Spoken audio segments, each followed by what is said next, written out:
मायावती के एक फैसले ने यूपी की सियासी तपिश को बढ़ा दिया है। उन्होंने भतीजे आकाश आनंद को अपना उत्तराधिकारी घोषित कर दिया। हालांकि बसपा में उत्तराधिकारी घोषित करने की परंपरा पुरानी रही है। बसपा के संस्थापक कांशीराम ने 22 साल पहले मायावती को अपना उत्तराधिकारी बनाया था। अब उन्होंने आकाश आनंद को ये जिम्मेदारी दे दी।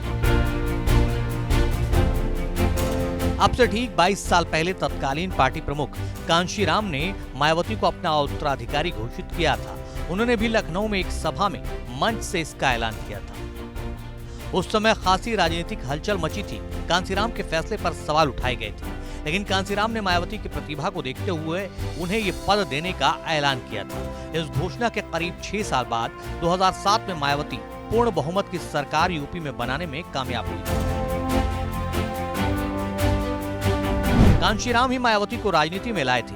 मायावती आईएएस की तैयारी कर रही थी। उसी दौरान दिल्ली के कॉन्स्टिट्यूशनल क्लब में मायावती को बड़े नेताओं के बीच बोलने का मौका मिला।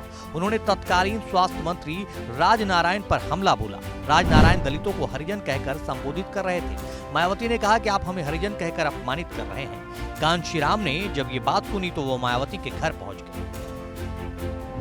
कांशीराम ने आईएएस बनने के बजाय राजनीति में आने के लिए मायावती को प्रेरित किया।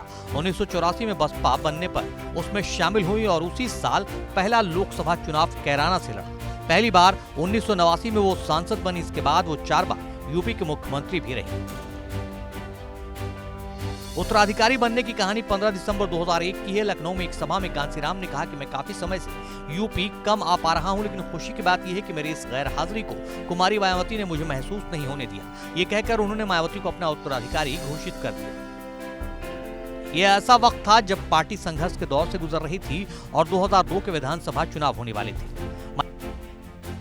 मायावती ने उत्तराधिकारी घोषित करने की उस परंपरा को तो आगे बढ़ाया है, लेकिन एक बड़ा अंतर भी है। कांशीराम ने अपने परिवार के किसी सदस्य को आगे न बढ़ाकर एक मिसाल पेश की थी, जबकि मायावती ने अपने सगे भतीजे को इस जिम्मेदारी सौंपी है। पार्टी जानकारों का कहना है कि अखिलेश यादव, राहुल गांधी, प्रियंका गांधी और दलितों में लोकप्रिय हो रहे चंद्रशेखर युवा चेहरे के तौर पर आते हैं। ऐसे में मायावती ने उनके मुकाबले सबसे युवा चेहरे 28 साल के आकाश को उत्तराधिकारी बनाया है।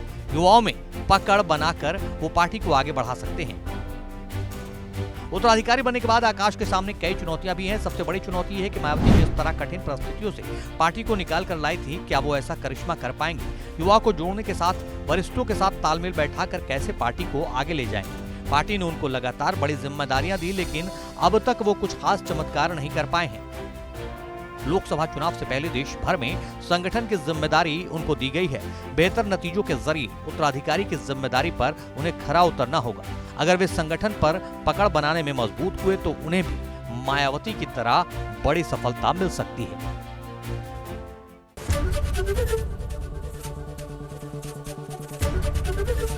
एबीपी गंगा, खबर आपकी, जुबान आपकी।